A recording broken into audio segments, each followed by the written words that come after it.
Karen, por favor, você pode se apresentar para eu saber um pouquinho como é, o que é, de onde veio a Karen, qual é o seu caminho, o que você faz?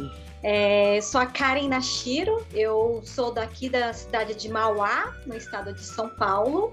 Eu iniciei o circo em 2012, quando eu estava me formando lá na USP Leste, né? Então, eu com meus 24 anos, 25, estava lá, né, pegando o diploma da universidade e me formei, né? No último ano,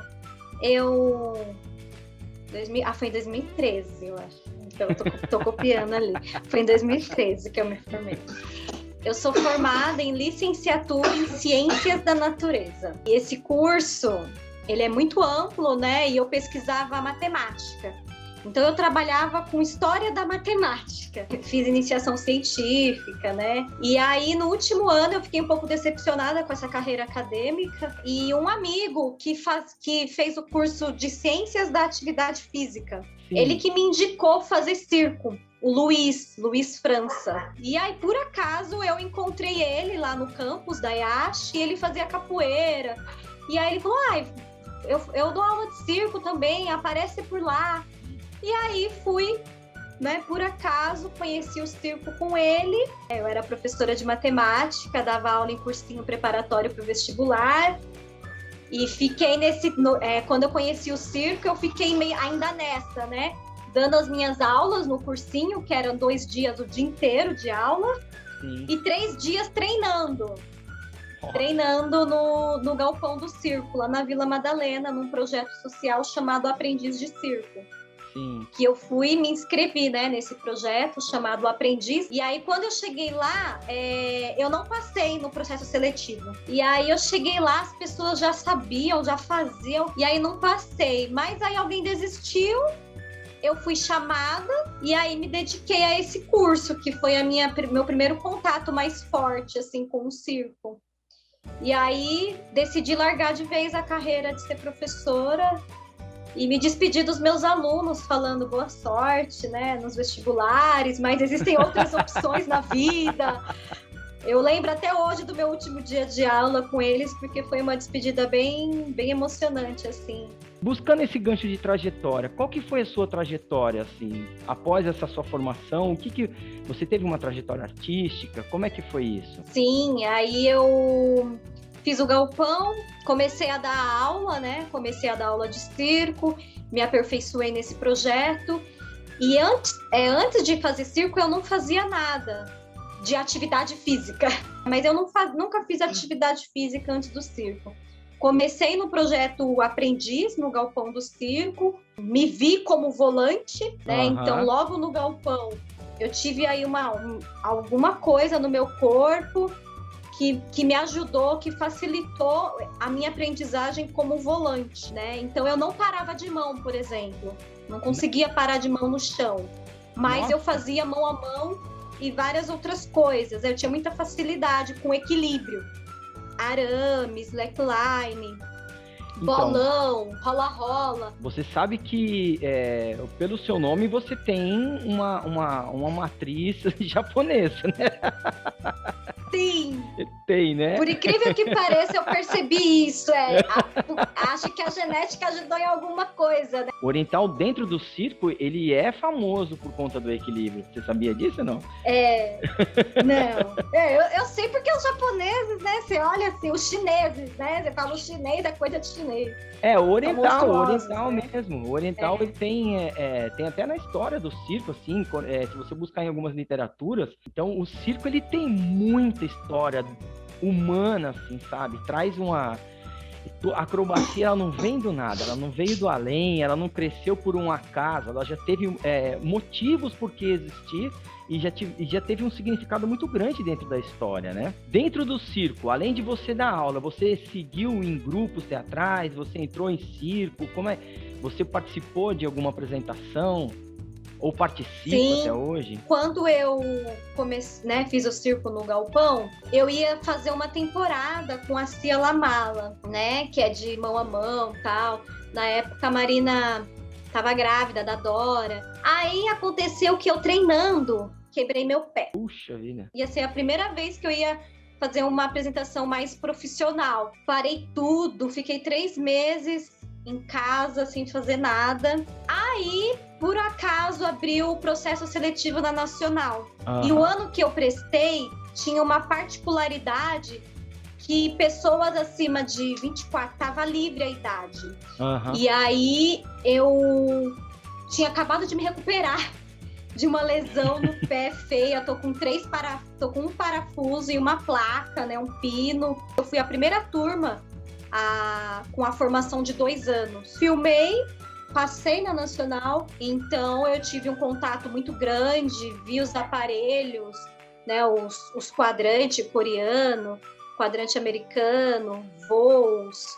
Me formei com uma parceira de mão a mão, duo de mão a mão, duo de corda lisa e parada de mão. Eu entrei na ENC sem parar de mão e saí fazendo parada de mão, né? Nossa, que é uma habilidade que demora muito. Então eu, além de estudar lá, ainda fazia por fora aula de acrobacia e aula de parada de mão. Eu entrei com 24, eu era uma das mais velhas da turma. Todo mundo era muito antigo. Eu acho que eu fui muito precoce, assim, no circo. Cara, mas continuando, me diz uma coisa. Como você foi para a Escola Nacional e começou a fazer bastante treino, assim, um monte de modalidade dentro do circo, várias atividades, mas você, pelo visto, acabou simpatizando pela parada de mãos, porque você acabava o seu treino e ia treinar mais paradas de mãos, né? Por que você escolheu a parada de mãos? Aonde está essa afinidade? É porque vem da sua parte oriental, talvez, dentro da genética? O que te motivou a fazer isso? Eu acho que a questão de equilíbrio, eu quis aprofundar mesmo. Eu acho que, como eu vim do mão a mão, né, eu acho que se eu treinasse parada de mão, eu teria mais independência. E eu acho que foi isso que me fez seguir a fundo na parada de mão. E, sobretudo, pela consciência corporal que ela traz pra gente, né? Então, eu sinto que, como eu foquei mais na parada, eu consigo coordenar o meu corpo nos aéreos, né? Se eu quiser fazer algumas... De postura mesmo, eu acho que ela ajuda muito a gente na nossa postura. Decidir escolher a parada de mão para ter um pouco mais de independência, porque até então eu queria muito fazer mão a mão, né? Que eu acho que agora eu consigo fazer mão a mão na cabeça de alguém, na mão, na qualquer parte do corpo de uma pessoa, em cima de pessoa, em cima de coisas. Olha, queria que parar legal. de mão em cima de pessoas e coisas, então eu acabei focando na parada, né? Antes de entrar para Nacional, para a Escola Nacional de Circo, eu tinha assistido na virada cultural 2 velhinhos, um mais velho, o Senhor Leão e o Silva, o Tempo. Olha só, gente, os velhinhos fazendo tudo aquilo, eu vou conseguir também, né? E aí eu entrei na Nacional e eu não sabia que um dos professores era dessa dupla que eu tinha assistido. E aí eu fiquei extremamente emocionada, né? O Silva, que é o Portô, né? Que ele é professor oficial lá. Então eu falei, não acredito, é você? Ele, sou eu, sim. E o Senhor Leão, que tem mais de 90 anos. O Senhor Leão tá super velhinho. E eu morrendo de medo. Porque um dia, quando eu não parava de mão, o Senhor Leão, muito velhinho, queria me segurar no mão a mão. Não, ele não, vem cá, menina, eu tô forte. Eu peguei a chikungunya, mas agora eu tô bem. Aí eu, não, senhor Leão, não é porque você não segura, é porque eu não tô bem ainda. Eu ainda não. Foi lindo, porque você veio do Picadeiro Circo Escola, e eu, quando eu entrei na Nacional, eu tive a oportunidade de conhecer esses professores de família de circo. A Delisier, né, o Pirajá, o Teco, o malabarista maravilhosos, todos velhinhos, né? Então eu sou muito grata porque eu tive professores incríveis. Esses velhinhos são nossos, assim, grandes mestres. É o grande tesouro do circo. Eu sempre me encantei muito em sentar para conversar com eles todos, né? E me diz alguma coisa, você contou já que você teve algumas lesões, né? Que você passou nos seus treinamentos e tal. além da quebra que você teve, também você teve que colocar 3 pinos aí no pé por conta dessa queda. Na sua carreira, nessa sua tradição toda, essas lesões, elas foram constantes? Você acha que por conta de um despreparo ou por um excesso seu de treinamento? A primeira acho que foi um despreparo, e quando eu entrei na Nacional acho que foi um excesso mesmo. Então, eu acho que o excesso prejudica sim. A gente tem que saber respeitar não apenas o excesso, mas também sabe aquele calafrio ou aquela coisa do tipo, a gente não precisa fazer isso agora. O professor, ele também tem que entender o aluno.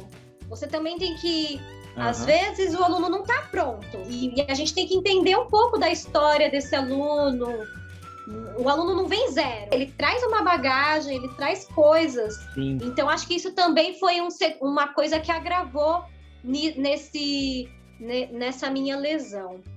Né? Esse excesso e essa falta de olhar para mim enquanto aluna. Mas, ao mesmo tempo, na minha formatura, eu apresentei um número que foi muito lindo, foi um duo de corda lisa, e o truque estava muitíssimo seguro, e a gente fez sem colchão, né? O meu corpo estava totalmente preparado, eu estava forte, então tudo estava colaborando para que desse certo, e foi extremamente lindo. E foi alto, porque a Nacional o pé direito lá é gigante, né? Eu não sei quanto é, mas é muito alto. Minha professora falou, você está totalmente preparada, a gente passou esse número muitas vezes. Eu só ia fazer se ela falasse, Karen, você pode fazer. E eu fiz e deu tudo certo, sem colchão. Você já fez algum trabalho de musculação quando você estava na escola de circo? Você trabalhou com musculação? Sim, a gente tinha um professor, passava uns exercícios, um preparo físico na academia. E a gente também tinha... puxando ferro, levantando peso. Não era tanto peso assim. Eu tive um professor, eu falava, eu tô trabalhando isso, então ele fazia um preparo direcionado para minha habilidade. Depois mudou um professor que eu falei, eu não quero levantar essa barra de 100 quilos. E ele, vai! Aí eu não quero levantar essa barra de 100 quilos, eu peso 40 e pouco, como que eu vou levantar? Né, assim, eu senti que eu não devia ter feito e fiz. E pegou minha lombarzinha. E aí eu falei, ok, eu machuquei minha lombar, eu não farei mais. E aí foi essa, eu não tive uma experiência muito boa. Enquanto eu estive lá, eu criei uma companhia chamada Circo Hospício, com alunos, né? A gente fomos o único coletivo que a gente se formou durante a Nacional. Durante, né, esse período lá, a gente foi para um festival de teatro lá no Paraná. A gente foi fizemos umas 3, 4 apresentações de um espetáculo de criação independente desse grupo, né? Éramos em 10. Finalizou a Nacional, cada um foi para um canto. Ainda teve gente jovem que saiu da Nacional e foi estudar em outra escola na França e tal lá. Fiz algumas apresentações, né, de circo lá no Marcos Frota. Encerrei esses 2 anos estudando na Nacional. Eu fui trabalhar no Circo Patati Patatá. Você tá brincando. Sério? Que legal! Circo Show Patati Patatá. Eu fiz uma temporada, foi pouco tempo que eu fiquei, mas foi bem legal passar por essa experiência. Então, quando eu voltei para São Paulo, eu fiquei um pouco deslocada, né? As pessoas não me conheciam. E aí fui fazer curso no Tendal da Lapa, fiz vários cursos, e eu sempre tive um pezinho também na palhaçaria. Né? Então, no Tendal. Foi aluna do Claudinho, então? Fiz, conheci ele. Em 2018 conheci ele. Fui fazer petit volant, claro, com os mestres, né? E o Claudinho, ele é de família circense, né? Ele cresceu no circo. Ele é incrível, e eu acho que faltava isso. A gente vê você aprender com alegria mesmo. Eu achei incrível, assim, ter o contato com eles, porque eu aprendi de outra forma. Eu senti extrema segurança treinar com eles. O Claudinho falava, o up era naquele exato momento. E aí, nesse tempo que eu estive em São Paulo, busquei fazer várias formações de direção de número, dramaturgia. E aí fui conhecendo, as pessoas foram me conhecendo. Fui fazer o curso no Doutores da Alegria também, um curso chamado formação básica de palhaços, de 1 ano, porque eu sempre gostei da palhaçaria. E aí me dediquei na parada de mão e acabei trabalhando em muitas companhias, né? Acabei criando uma companhia chamada Cia Armárias, que elas me acolheram quando eu cheguei em São Paulo, e a gente trabalha com o tema da violência doméstica, o empoderamento feminino e a violência doméstica. E eu trabalhei com o Circo Enxame, que é com artistas que a maioria deles se formaram fora do Brasil, né? Uma na Lido, outra na Flick, outro na Kenak. E eles criaram essa companhia Circo Enxame, que eu acabei trabalhando por 1 ano. Apresentando aí no Festival do Sesc, em vários espaços. E também trabalhei com o Circo Mínimo, recente agora, né? Num espetáculo com o Circo Mínimo, que é bem teatral também. Circulei bastante, tive muito contato, participei de várias criações. As pessoas começaram a me chamar para trabalho, né? Eu preciso de uma paradista. Eu preciso de alguém que faça parada de mão em cadeira. E aí eu acho que eu fiz uns 4 espetáculos de criação. Os espetáculos foram criados só com a cadeira. Na realidade, a troca do circo ela é tão intensa que ela vai desde uma troca de olhares até uma troca de contatos, muito intensa, né? Eu faço muito isso com os meus alunos, justamente porque um professor tocava em mim e aquilo não significava nada. Você tem ideia? Tava falando chinês. Eu não sabia o que era fechar peito. Nesse meu trajeto, eu sempre tive ligada com a educação. Antes eu era professora de matemática, então eu acho que eu sempre tive essa coisa de querer ensinar cada partezinha e ir olhando. Então eu acho que talvez isso me ajudou com muitas decisões e escolhas que eu quis fazer. E aí eu trabalhei, depois que eu me formei, eu quis focar mesmo na minha carreira artística, mas eu nunca deixei de lado o ensino, né, a educação. Ensinar é outra coisa. É outra coisa. Não tem nada a ver. Às vezes a pessoa já é rasgada porque a pessoa consegue ter uma abertura, mas não foi pensar. Você acha que somente professores formados podem dar aula de circo ou uma pessoa que é prática nisso e tem tem uma carreira, também é possível de conquistar esse espaço dentro do circo? Eu acho que é importante ter uma formação, né? Seja de educação física, eu acho. Porque é importante a gente ler, mas eu acho que, né, essa é a minha opinião. Eu acho que é importante, sim, a pessoa buscar algum tipo de formação pedagógica, sim. Agora, se você tivesse que dar um recado para o mundo, assim, sobre o circo, o mundo inteiro está te ouvindo, o que você diria sobre o circo? O que a Karen colocaria o seu coração para fora e diria para o mundo? Eu diria que no circo a gente pode se arriscar sem medo de ser feliz. É total verdade mesmo. Karen, as escolhas, né? Que delícia conversar com você, viu? Muito obrigado por esse momento, por trocar essa experiência, por mostrar um pouquinho do que você fez e tudo que você batalhou pelo circo aí. Muito obrigado mesmo. Tá ótimo, Rodrigo. Foi um prazer estar com você aqui hoje. Karen. O prazer foi todo meu. Muito obrigado mesmo, de coração, viu?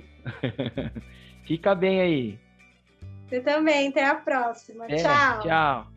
Muito obrigado por você ter chegado até aqui. Se isso aconteceu, quer dizer que, de alguma maneira, isso tocou em seu coração e você gostou do que foi mostrado. Muito obrigado. Inscreva-se no canal e ative o sininho. Dessa maneira, eu consigo te avisar quando tiver novas publicações. Esse é o canal do Circo Multiplicador. Eu falo sobre circo e as possibilidades que existem para que isso se transforme em uma atividade física. Se você gostou de tudo isso, te vejo no próximo.